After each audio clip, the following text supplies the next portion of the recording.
Well, he's a third-generation driver originally out of Leduc, Alberta, Canada. Now he calls Indiana home. We're talking to Skylar G. Skylar's got a big schedule coming up where he's going to be traveling a lot on the East Coast, but he's coming back to Big Sky Country for the Harvey Ostermiller Memorial as well as for the Montana Roundup.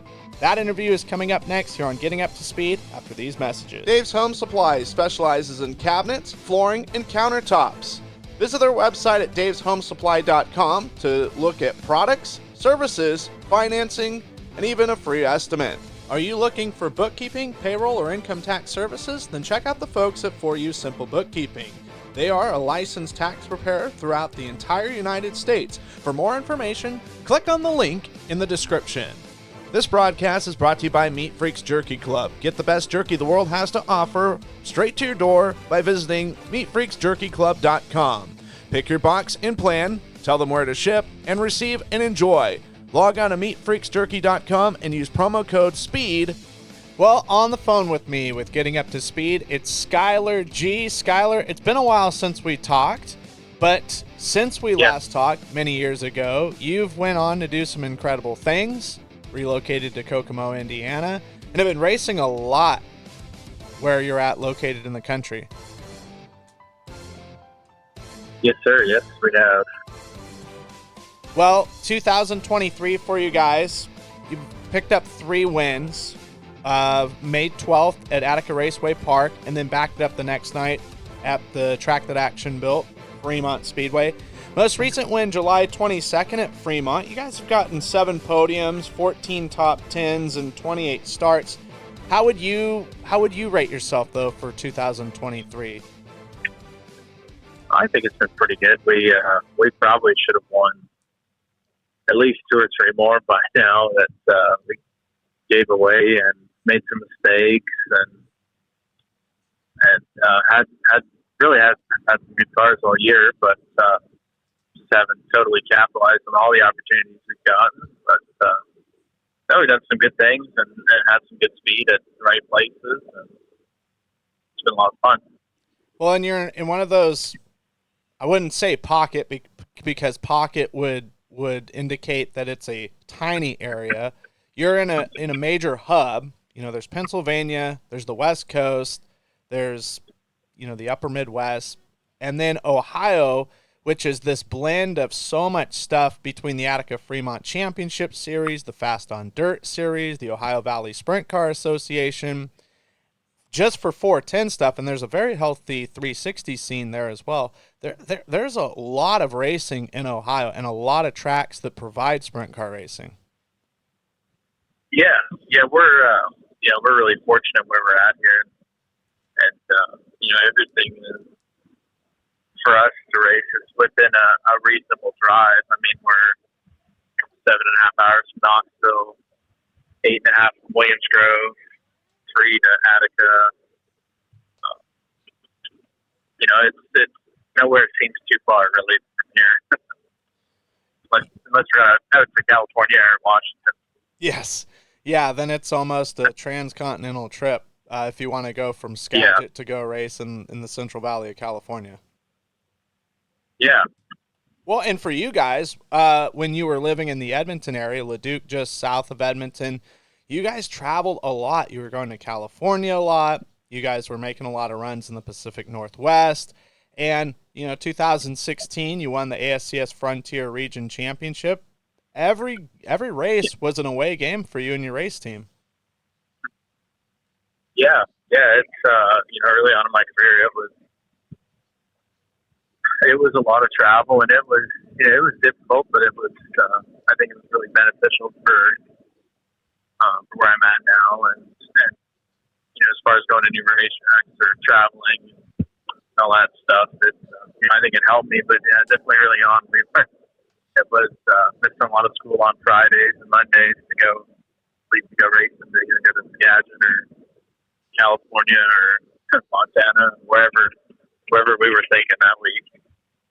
Well, and I'm really interested on how this story goes. You relocated to Kokomo, Indiana.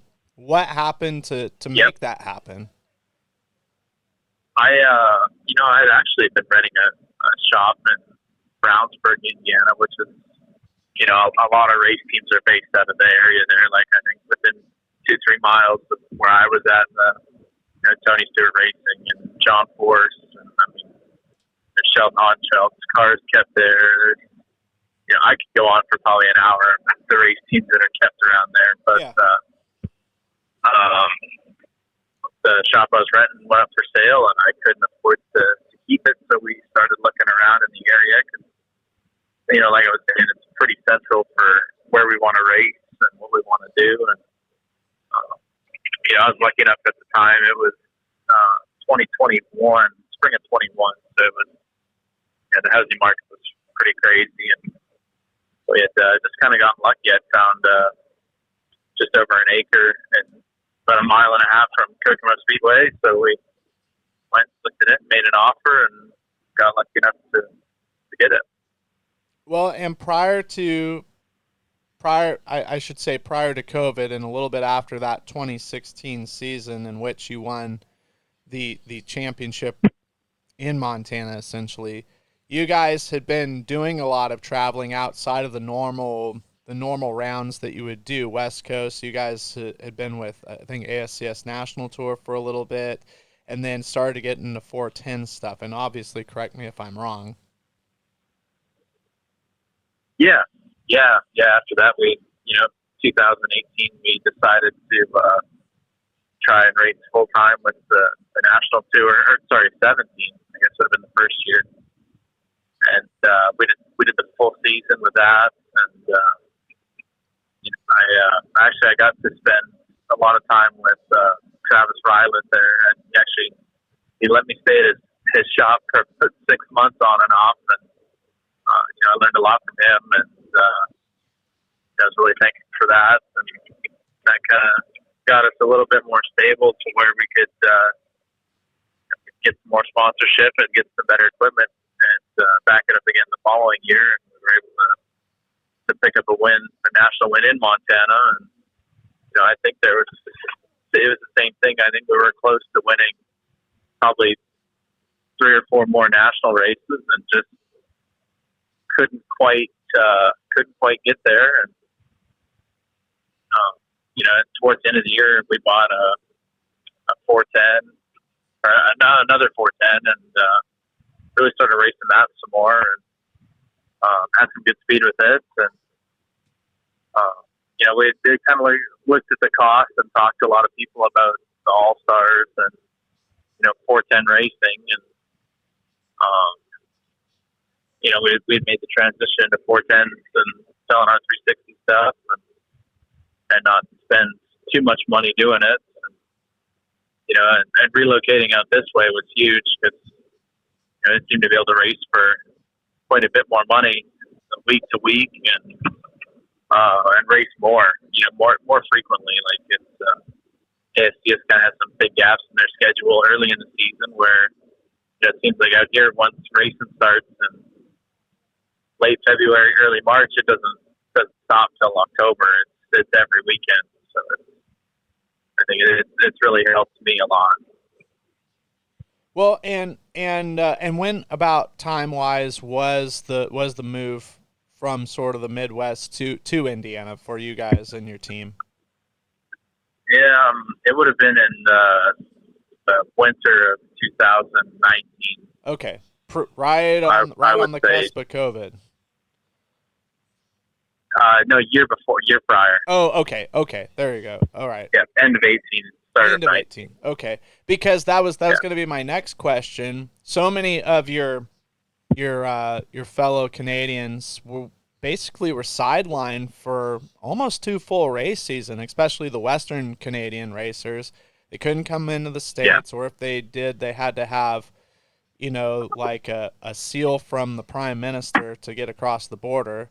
However, all that being said, for you and Robbie Price and a couple others, you guys were a bit of an exception to the rule because you kind of were over here already, and you guys didn't stop racing. No, and that was it was a hard decision to do that. It was when things started to shut down, it was actually my parents and my grandma were down at the time, and we weren't really sure what was going to happen or not. And, they had made the decision they were going to head home and asked if I was going, and it was a tough decision to stay. It, what we thought was going to be a couple months turned into 2.5 years almost of being not able to travel, or like myself not being able to go back with restrictions and everything else. Well, and when was the next time that you were able to see your parents face to face? Once the shutdown had occurred. I was gonna say it'd probably be towards it was about a year and a half. Okay. I would say almost 2 years. Long time. Yeah, no doubt.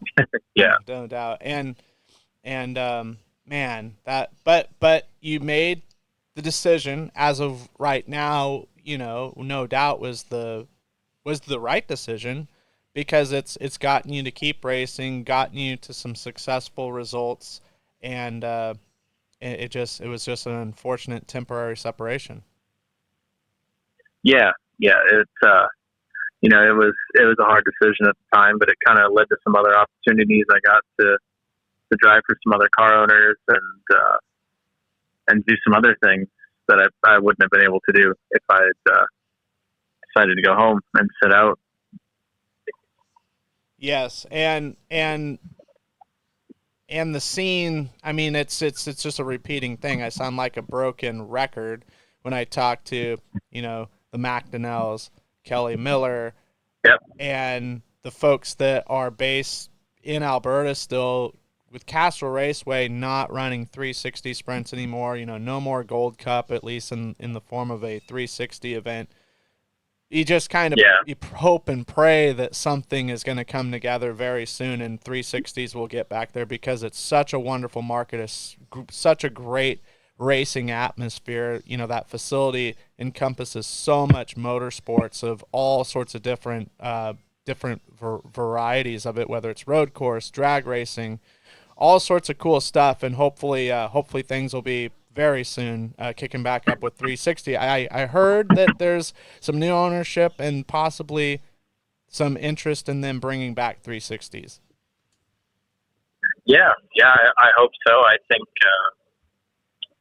I think they've done a good job with keeping there through everything, because as expensive as everything is getting here in the States, it's it's, I don't want to say it's double what it is at home, but it's with the dollar exchange and everything else, tires are expensive, parts are going up, and it was so for them to be able to keep going and keep racing is huge. Yes, and I was going to say that your dad with COVID and everything, that had to have an effect on the family business with G&G Racing. Yeah, they had. I guess when I think this would have been our first year. I had been traveling for 2 years at the time already, and my parents obviously want to be here racing, so they had talked about eventually retiring and coming down here and racing with me, or to keep going with the speed shop. So it was, when COVID and everything happened, it was just kind of good timing for them to transition into what they wanted to do next. And that was kind of racing. Well, and for folks that don't know Skylar's family, he's not just some kid from Canada out in the middle of nowhere that came from parts unknown. You come from a strong bloodline of racing. Your grandfather Gordy, the patriarch of G Racing, and then your dad. I didn't know this until a few years after I kind of met you guys. Your dad was originally from Whitehorse, Yukon territory, which, if people don't know, it's closer to Alaska than it is the U.S.-Canadian border. And Yeah. the 48th parallel, anyways, the typical, the lower 48 border. Just, strong roots, and it's so great that you're carrying that banner and that torch of the G Racing name. Yeah, no, it's really special.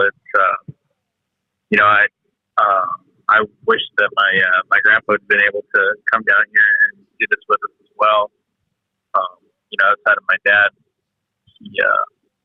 I think he he loved it more than all of us. So it was really be able to come down and do more, and all that. Well, and your dad also raced in Yukon territory. They actually had some tracks there, and then eventually migrated to the Edmonton area. Yeah, they used to race in Alaska as well.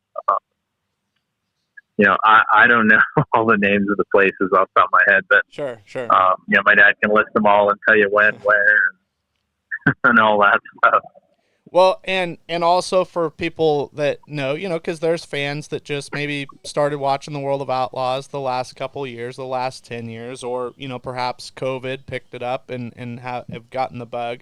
But Tim G was a long-time regular racer with the World of Outlaws, and for a long while, over 30 years, was the one and only Canadian to pick up a victory in competition, US 131 Speedway, on May 13th, 1983 in Martin, Michigan. And then here's a factoid. A couple months later, he won for the second time at a place not too far from you guys, Paragon Speedway in Indiana. Yeah, it's funny. We actually, I got to go and race at Paragon probably 3 weeks ago. And, I think we ran fourth the first night, and I was leading the feature the second night, and ended up getting upside down leading. But, so it's pretty cool. I think he enjoys it a lot coming out and seeing all these places now versus when he raced, in 1983, 86. Mm-hmm. I think he's really enjoying that. It was pretty neat. We got to 2019. We got to take him and my grandma back to Williams Grove, and that had been the first time they had been there since, like I said, 1986 or something. So it was pretty neat to take them back there and with that. So it's super, super cool. And he held the distinction as being the only Canadian to win an outlaw event until July of 2015 when Stuart Friesen did it. And I remember they announced, like, oh, he's the first Canadian ever to win, and then Johnny Gibson was like, hold the phone, hold on just a second. Yeah. And then they had to do some digging, because it had been some time, and then they were able to, hold on, this is the first time since Tim G did it. And one of the coolest things, and one of the last times I think that I saw you, was 2016. It was an NSA shootout race at Big Sky Speedway, Dan Labor Memorial. Your teammate for that weekend was Sammy Swindell. And it was just so cool. I was walking through the pits, and I took a picture of it. I got to find it. I'll definitely send it to you. But it's you and your dad. Yeah. And it's just him and Sammy sitting down, two guys that have been on the road, that have seen countless races, and just having a conversation. It was just such a cool moment to see all of that. Yeah, no, that was a really cool weekend. At the time I was pretty jealous of the whole situation. I had like my cars and stuff when I first started racing were, lots of used parts that my dad had fixed and straightened and stuff from the speed shop, or, used parts he had bought from guys. And, Sammy comes in and he gets a brand new race car and all this stuff. So there was a little bit of that going on.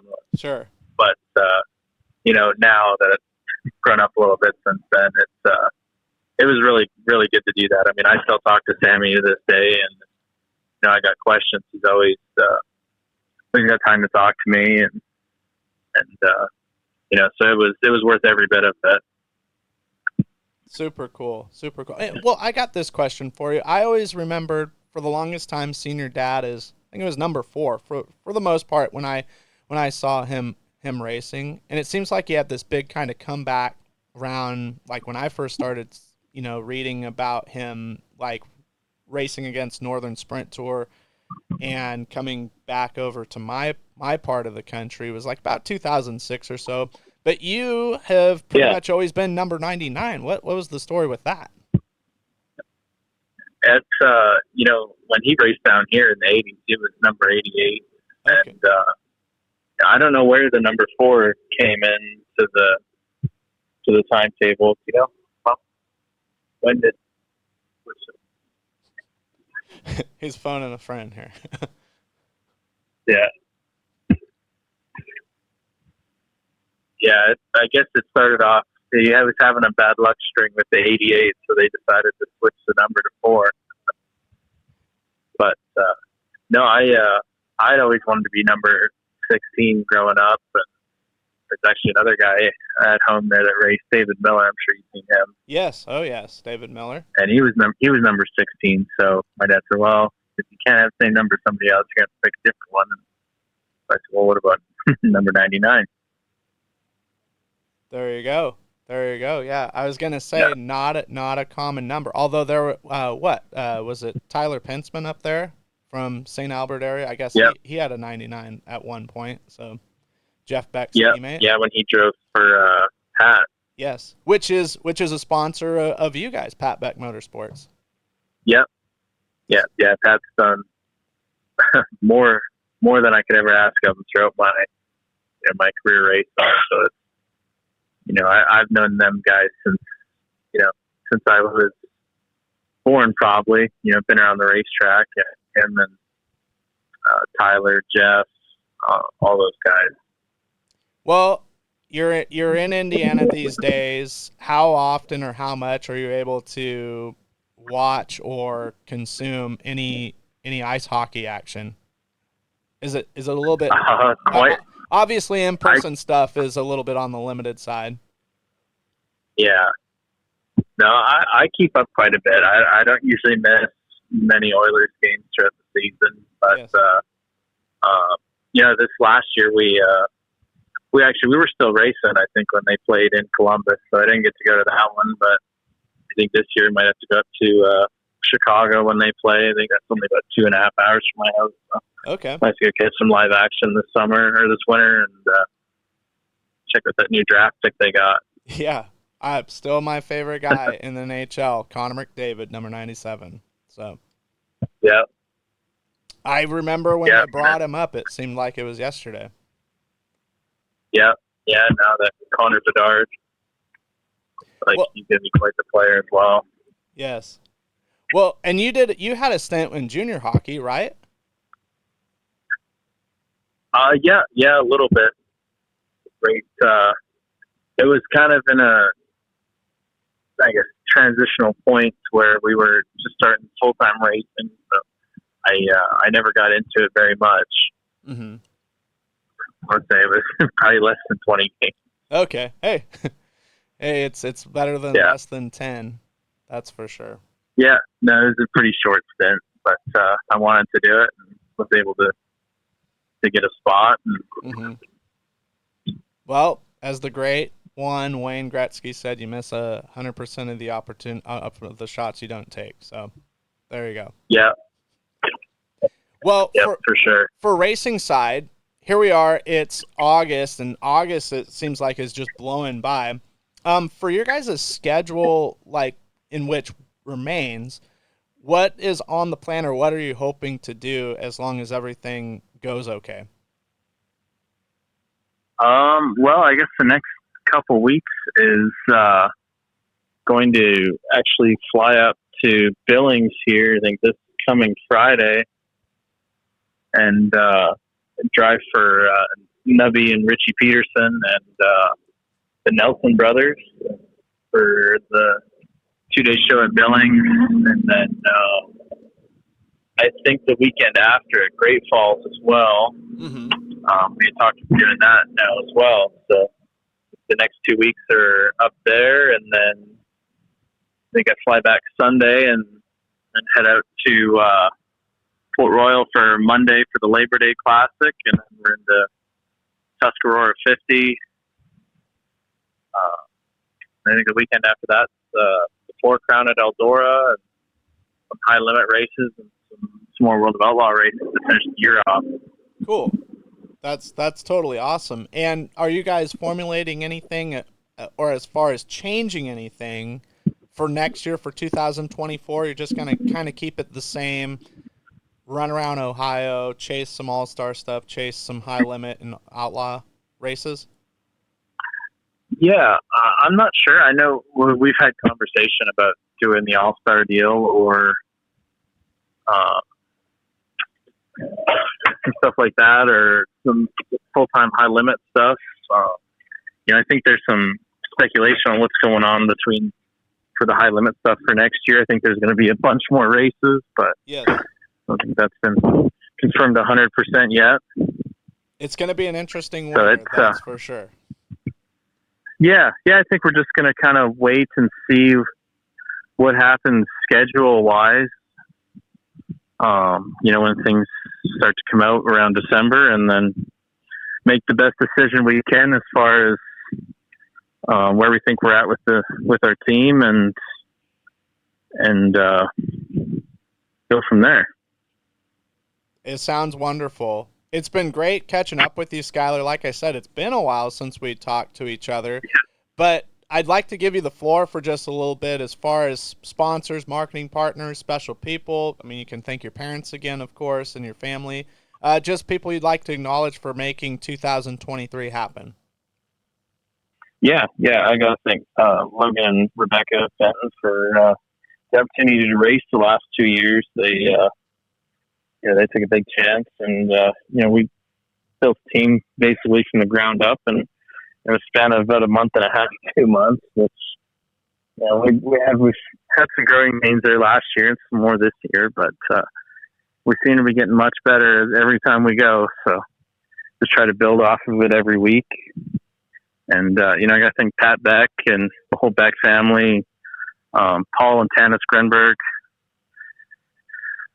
Bill Langtree and his family. It's there's a whole bunch of people who help us and don't want their names out there and everything, but we couldn't do without them. Well, I can do without them. That's totally cool. Well, and for people that want to follow along how you're doing or where you're going to be racing, or even picking up some merchandise if it's available, what's the best way for people to follow you? Got a website or social media account? Yeah. Facebook, Twitter. Actually, my Instagram account got hacked and part of my Facebook, so I'm working through that stuff right now to get that straightened out. But Facebook, Instagram, Twitter is the best way to keep up with us. So you're saying those $20 Ray-Bans, that was all a scam. That wasn't actually you giving me a good deal. No, or the Mercedes. I didn't buy Mercedes. Okay. All right. Yeah. Well, it's been great catching up, Skylar. We wish you the best of luck. It's so cool that you're gonna be back in Big Sky Country, and I hope everything goes well for the rest of 2023. And we'll try and catch up with you before 2024 starts. All right, man. Thank you. Well, we hope you enjoyed the interview, race fans. Again, be sure and hit like, subscribe, and get the latest and greatest news, whether it's getting up to speed, inside NARC, or Sprint Car News today. If you subscribe on the YouTube channel, it'll get you those notifications as soon as all the new episodes come out. In the meantime, everybody have a great rest of your day, night, whatever time you're listening, and we'll be back next time with more stuff from Highside Racing Promotions.